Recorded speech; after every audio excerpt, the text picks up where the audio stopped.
Check one, two, three.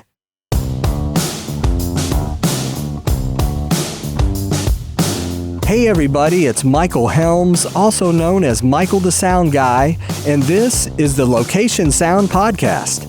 You know, each episode we talk with location sound mixers, boom ops, and other industry pros about the various aspects of recording sound on location, whether it's for feature and independent films, TV commercials, interviews, any time where dialogue from actors is recorded. I started my career in the recording studios in New York City with some of the big artists back in the day, and later on projects for networks like HBO, Sci-Fi Channel, and the Cartoon Network. As time went by, I got out of the studio and began working in production sound. Whether you're a seasoned veteran or just starting out, thanks for joining us. Today we're talking with a production sound mixer based out of Central Florida. Please welcome Mike Fitzgerald. Hey Michael, thanks for having me. Hey man, we have been trying to find a good time to talk, but things have been busy. And I was recently on a shoot and there was a PA. Her name is CJ Jackson. She said, hey, you need to, she was hanging out with me during the shoot and she was asking, do you know Mike Fitzgerald? And I was like, we haven't connected yet, but we're trying to. She says, you got to reach out and call Mike. Yes, CJ's great. I've worked with her a few times. Yeah. Awesome. Yeah. So shout out to CJ for the recommendation. So Mike, when you're in the field as a production sound mixer, kind of tell us what gear you're using. Yeah, my main bag is, I have a Sound Devices 833 with an SL2. So in there, I have two DSR4s, so that can cover me if I have to scale up to bigger shoots. And then I usually keep the same setup for smaller jobs, and it's just like extra channels that I don't use. Boom mic, I use Ships. I have the CMC 641s for interiors and CMIT 5Us for exterior. Unless it's like raining or bad weather, then I'll swap a Sennheiser 416 on there. For lavs, I use primarily Senken, the COS 11s. I was looking into getting the 4-channel Electrosonics, but you've been pretty happy with it? Oh yeah, love it. They apparently they did a hardware upgrade on them.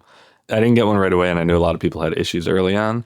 But someone that I spoke to told me about this like board upgrade, and I reached out to Electrosonics, and they told me, they're like, yeah, anything manufactured after this date and this serial number, have the new boards. If you have an older one, they're like, just send it in, we'll swap it. I haven't had any issues with them. And then they also can accept digital. So I picked up a couple digital transmitters like very recently that I've been using, and very, very happy with the performance. Okay. Yeah, I was planning, I wanted something that was backward compatible so I could use what I have already and then add on some digital. Because right now I still have the SMD WBs, and so I'd like to have something that I can still keep it going, but yet, expand. Yeah. Yeah, the DSR4s are great. Like when I got them, I wasn't even planning on, I had SMQVs and SMWBs. And then I wasn't thinking about going digital, but then when I was started using them, I'm like, maybe I'll try digital, see what that's about. They've worked out better than anticipated. I haven't really pushed the limits. I haven't used digital in a high, like a sporting event or anything yet. So we'll see. But I feel a little more confident in. It's got when they connect, it's link, so you know that you're connected, so you won't get hits on it. So there's that confidence level. Sometimes, somewhat recently, there one of the cameras I was working with, it was probably a cable or something. When the camera got close to talent, I think it was, I was getting weird hits, and the talent was using their own RF stuff, and that was getting knocked out by the Teradek. So it could have been the BNC cable from camera to the Teradek or the Teradek signal, but it was a very weird situation. That's when I was oh, let me try digital and see see how that works. Okay. What timecode boxes do you like? Denicky JB1s. That's what I use. I like the form factor, and I'm a BNC connector kind of guy. Okay. I hear you. And favorite expendables when you're miking up talent? Recently, for the past maybe year or two, Viviana, the super dots, whatever their premium dots are, that's my go-to. I used to use Rycoat stickies, and when I moved down to Florida and the humidity, I found that they work, but they'll fall off a lot quicker than the Vivianas, so I switched to that. I also use their Extreme Moleskin. Is great for getting separation between like layers of wardrobe for like, I've done a couple shoots with chefs. So I'll use it to kind of make a little bubble in like the front of the apron, and it keeps it from rubbing on the shirt underneath. Okay. And that's the one with the little wire inside the... Yep. I'd love to find a way to make it more reusable. I can usually get like 1 or 2 uses out of it, and then it's got like the adhesive already on it. I'd love like a rubber mount or something that mimics that. What kind of cart do you use?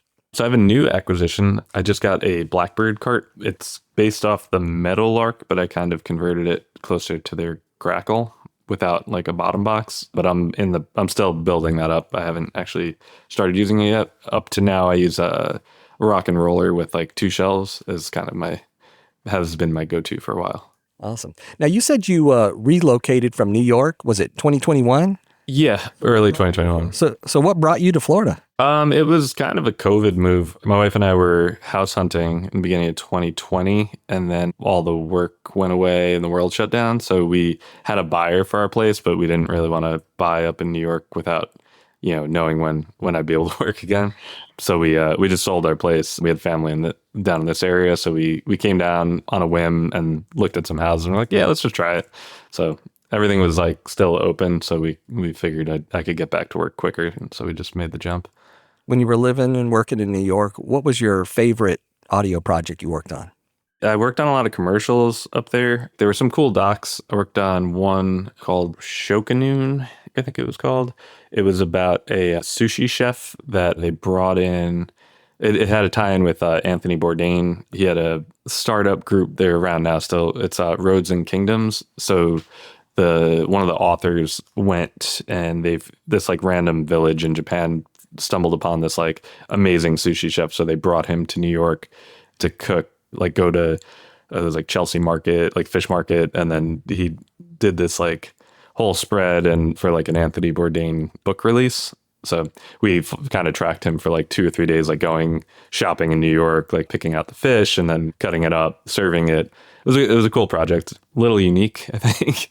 The person we were following didn't speak any English, so it was like for a sound perspective, it was like interesting just to change of pace from like the commercial world in New York. Awesome. So you roll up on set. How early do you arrive before call time? I usually pad my travel time, and I try to get there like a half hour early if I'm running late. So somewhere between like 30, 45 minutes ahead of call time.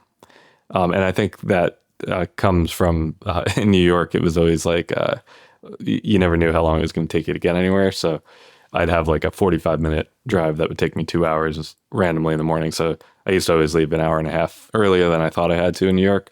And now it carried over where I find myself like adjusting a little bit, knowing that it's like, oh, okay, it's not going to take twice as long to get where I'm going that it should, but you never know with traffic. So I like being early. I don't like stressing. Yeah, me too. Now, do you usually start unloading right away, or do you go and make contact with somebody? Depends on the job. If it's a location that I've been to and I know the load-in process, like at a studio, I'll just, get there. Depending on how early I am, if I'm like 40 minutes early, I'll maybe wait until it's like 20 minutes before call before I start pulling stuff out of the car. Unless it's like, if it's a studio and I see like the gaffers there, I'll just load in and see what's going on. I know there's no typical day, but when you show up on set, kind of walk us through when you start unloading, walk us through a typical day. When I start unloading, I usually just, I'll throw my gear on the cart. I try not to get in the way of other departments. So I'll scope it a little bit. If they're already setting lights, I'll usually ask either the DP or gaffer, or if I know one better than the other, I'll ask if they know which side they're keying from. And that determines, I'll go to the opposite side and like still stay out of the way, but be closer to where I'm eventually going to land with like, assuming it's like something where I have a boom on a pole, or if I'm going to be booming from one side, I like to have my cart closer to work off of. So just so I don't have to like set up on one side and then have to cross after they ran all their cabling. And then I'll just kind of build my bag up however much I need to, set up feeds, jam time code to my boxes. And then once cameras are built, I'll slowly add my pieces on, or at least check in with whoever's building cameras if it's an AC, and then just let them know, hey, when you're ready, I'll throw a locket on or a feed, or whatever we're doing that day. Then the last thing would be figuring out what time talent's coming in and how many, who I'm miking. Okay. Now, and if RF environment is crazy, what do you do next? I try to troubleshoot and see like what I might be able to eliminate on my end. I could swap out and like if I'm running multiple transmitters for like a camera feed and then one for like client monitoring, I'll maybe swap what I'm using and just use one transmitter, send to both.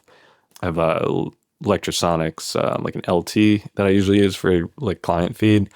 I don't usually use that for camera feed, but I can. It's a battery reason. I don't like to have to swap batteries on the cameras more than I have to. So I have a Shure wireless that I usually run for camera feeds because I can get like 8 or 9 hours. I'll just swap them at lunch. All right. Now, did you always want to be in sound, or did that come later? Came later. I definitely started out producing was kind of where I was going. And I did camera department stuff. I'd like shoot like low budget indie things. I AC'd for a while in New York and wasn't ever really like the path. It was just kind of like something I fell into. I think producing was kind of what I thought I would do long term. And it was through that we were always like struggling to find like a consistently good sound person for shoots I was producing. And a DP in New York, Bill Winters, used to work with him a lot, and he like told me, he's like, hey, look, you have a background in music recording and you seem like, like you can adapt to like different roles. Like I had worked with him. I've done lighting with him, camera department stuff. I used to AC for him. So he's like, you should just like, see if you like doing sound, get some gear, mess with it. So I'm like, all right. And he's like, if you do it and you like it, he's like, I can bring you on a lot more stuff than, if you're like another camera operator. So I'm like, all right, yeah, I'll give it a shot. Bought some gear, messed around. I was actually ACing on like an indie film, and they had an issue with their sound person. They parted ways. The DP I was with knew that I had started doing sound like for like kind of corporate like sit downs and that sort of stuff up to that point. So they're like, yeah, he's got the gear, like let's give him a shot. So that was my first like thrown into the fire, and I liked it. And then since then it just kind of like became my focus. What instrument do you play? Guitar. I grew up playing saxophone, and then in like middle school, I started playing guitar, and then that was guitar and singing became what I was into for a bit. You have kids, you have a family, so how has that affected your work-life balance? Yeah, it's I'm busy all the time, even when I'm not busy is kind of how it's affected. We've got four little ones, so it's definitely more work for my wife when I'm working. Sometimes like some jobs, I mean, it feels like a day off when it's like a sit down single talent shoot. It's like, I'll be getting texts throughout the day from my wife like, oh my God, this is happening. Oh my God. So I'm like, oh, okay. It makes it easier to turn down jobs that I'm not like really interested in or aren't appealing to me, just because it's like, being home with my family is always the most important thing. So it's like, there has to be enough of an incentive for me to go to work. When I started out and before we had kids, it was kind of like, if there wasn't anything going on, okay, yeah, I'll go take like pretty much any job that would come. Now it's, I can kind of like, I feel better about like picking and choose like certain ones. It's like, yeah, I don't really want to get involved with. So it's a different calculation. That was part of the incentive moving down to Florida just in general. And I've found it to be a lot easier to have a family and work in production. In New York, the hours were long on set, but just the logistics of getting to and from. We lived outside the city, so it was like it could be a 2.5 hour drive home in traffic, like from Brooklyn, or depending on what was going on. If it was bad weather, like snowing, it was always a pain anyway. But even just like, with kids and like if I'm going to be 2 hours late because it snows on the way back, that was like a variable up there. Down here, there's weather, but it's usually, the hurricanes, you have advanced warning of. Even just like rain and stuff, it's not the same same delays that you would run into. What was your most challenging project you've worked on as a sound mixer? I was on a Nat Geo shoot in the Everglades, and we were tracking pythons. So in order to get to the spots to do the scenes, we had to like hike 3/4 of a mile through like marshy brush and anything you could think of. So it was a tricky one going in because they didn't know where the snakes were going to be beforehand. So they couldn't there was no location scout. We just kind of were like, okay, we're going to go and see if we can find them. They should be in this area. And then Like they don't have their location until they get close to run their. That was the RF tech that they were using that was causing issues with the camera. One of the days we were on an airboat to get to a spot to hike from. They didn't know if there was going to be water where we went. It was kind of like, they hadn't been there in a few weeks, and the water levels rise and go down. So it was like, me, the camera guy, DP, Alex Mandiola, he's a Miami-based DP. The two of us and like 3 talent at a time. Producers didn't come with us. They stayed. We just like hiked in. We're like cutting a path through, like with all of our gear, just getting, stuff stuck to us, like, and we don't know if we're going to like eventually take a step into just like water. So we get out there. It was just, there were a couple of days of that, just like, we didn't know what we were walking into in terms of like wildlife, in terms of just the terrain. We didn't know what distance we were going. And then we landed, we would do a scene, and then we had to hike the whole way back to go back to the boat that was a tough one just leading up to it because we didn't know what the location was going to be. We just knew it was going to be somewhere in the Everglades. And it was a few days of that. And it was very hot. We didn't, the last one of them we didn't have water when we got to the end. So all the people that were filming pull out their water bottles, just like take a break. And they're like, oh, you guys didn't bring water? And we're like, we didn't even know where we were going. It's like, oh, okay. They shared water with us, so we didn't die on them. But yeah, recently that was probably the most challenging. Some other boat ones, I find that they're not challenging. It's just like, I mean, they could be challenging, but it's the lead up to them when I ask like a ton of questions, like how likely is it that the talent is going to be in the water? How likely is it that we're going to end up in the water? Like, just because I don't want to bring too much extra gear on the off chance that it has to get like, reimbursed by production because either like, we took a dive or like the person wearing the microphone fell down, like my big thing usually leading up to any job is I try to ask as many questions as I can to just find obstacles that we're going to run into or that we could run into that maybe no one else is thinking about. What are some of the first questions you ask? I try to find out what it's for. Like, where is it going to live? Is it a streaming service series? Is it like a digital only? It's more of like a feeling it out. The main questions in terms of like gear are what cameras are we using? How many? Number of talent. That I usually leave it at that, and then we'll figure out later if they're all on screen at the same time. But that's kind of like my cookie cutter question is camera setup, number of cameras, number of talent, and then I'll ask other questions like if they haven't told me if it's a documentary, is it a commercial, I try to get that info. After asking all those questions, that kind of determines your rate, basically, right? Yeah, more or less. I usually I'll give like a standard rate. Like I'll say I'm typically here, but I'm flexible based on the project. So in my head, yes, but I don't. It's not necessarily determinant, but it like the way the answers are will determine like what kind of flexibility. And for the gear side, that's pretty much determined by how many add-ons from like I typically say my base package is like 1 or 2 wireless, 1 camera feed with time code, boom, and mixer, and then after that I try to do like a kind of add-on a la carte situation, but yeah, it'll depend on a commercial with like a big budget commercial, big crew. I'm less likely to be super flexible with like, oh, you want 4 more wireless, sure. But yeah, I'm generally try to be flexible, and if it's like a producer that I've worked with before, they'll know what my rate. I have like kind of like a rate card that I'll share even like before we get to it, like just for reference. Like I tend to offer flexibility, but whether or not I actually do, it depends on the job and the specifics. Like I'm not going to cut my rate in half for like a big budget commercial where you get there and there's like, 4 cameras, like 3 ACs per camera. It's like, oh, okay. I had one of those, not like that, but it was, I had a job where I'm not going to specifically mention the job, but it was like a commercial shoot where from the beginning, it was like they were trying to get me to cut my rate in half. And I essentially turned it down, job circled back, I did it. And it was like a very, very big budget commercial with like, and they traveled, the crew was probably like 20 people traveled in from like different parts of Florida and out of state. And I was like, what was that? What was that conversation? Like, like, what? Yeah, it was bizarre. All right. So, what is your all-time favorite project you've ever worked on?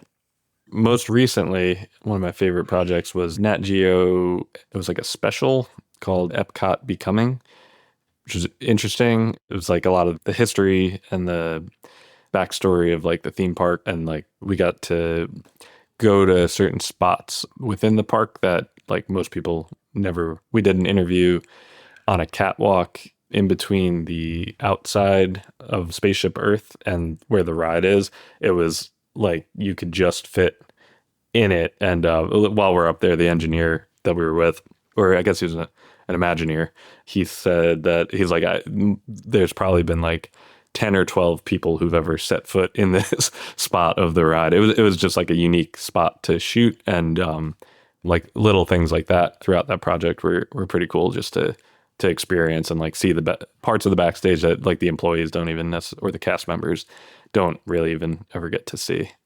We did like a walk and talk interview with Tom Fitzgerald, who's like a legendary Disney Imagineer. So he like walked us through the Ratatouille ride, and was just kind of like, he's just like immense of amount of knowledge about like every little detail of France and Epcot. I think that was like his part that he designed, but even like the ride details, he just like could pick out things and be like, this is from this. So it was a fun experience as I'm interested in the history of theme parks even more than like, I like going to them, but like more so I'm interested in like the backstory and like the stories behind it. Yeah. Can you talk about Can't Look Away, the case against social media project?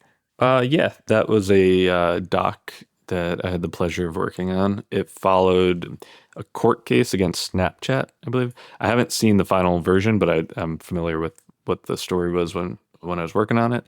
It's kind of like a push against Snapchat and just in general social media and how it affects kids and puts them in situations that maybe they shouldn't have been put in if not for the fact that they're on social media and they can be connected with people that they wouldn't necessarily have been able to even know existed. So we were filming with a child who was connected with like some drug dealer on Snapchat, and he thought he was buying like a painkiller, like Percocet or something. Took it and it was fentanyl. He survived, but I think he was in a wheelchair, like partially paralyzed from it. So he was one of the, I guess, plaintiffs in the case. And I think the court case was in, I want to say Washington State or wherever Snapchat is based. I think that's where they brought the suit. But it was DCTV was the production company, and yeah. I've heard good things from people who have seen the doc. It's on my to watch list. It came out recently. I have to check it out. If you could offer some advice to some new people that are trying to get into the sound department, what would you share with them? If you're interested in sound, you should ask questions and don't try to necessarily figure everything out on your own. That would be like the main thing. I mean, I know I'm very open. I'll talk to anyone about anything. Like on set, like CJ is a great example. Like she'll ask me like, hey, what does that do? Hey, what does that do? And it's like, I'm happy to share like, oh, why do you do that? So I think that, I don't know if all sound mixers are very approachable like that, but from the ones I've met over the years, I think in general, when someone shows an interest in it, because it's not generally thought of as like the most appealing part of production. Most people who go to film school aren't going to film school to get into sound. It's a mix of like either someone who finds it at a certain point. I didn't go to film school, but I also wasn't looking to get into sound originally when I got into production. But in general, I think most sound mixers, boom operators would be happy to talk about, what they do, talk about gear, talk about methods. So just don't hesitate to ask those questions, approach people, reach out to them. Social media, like, if you see a picture of someone's bag, and I'll reach out. That's actually a couple sound mixers down here who I've connected with and become friends with. I would see a picture of their bag. I'm like, hey, what's that? And I would send them back a screenshot with like something circled in it. And then eventually like I'd add that to my bag. But just the curiosity about it is always welcome. As we start to wrap up, if people wanted to reach out or follow you, what's the best way to do that?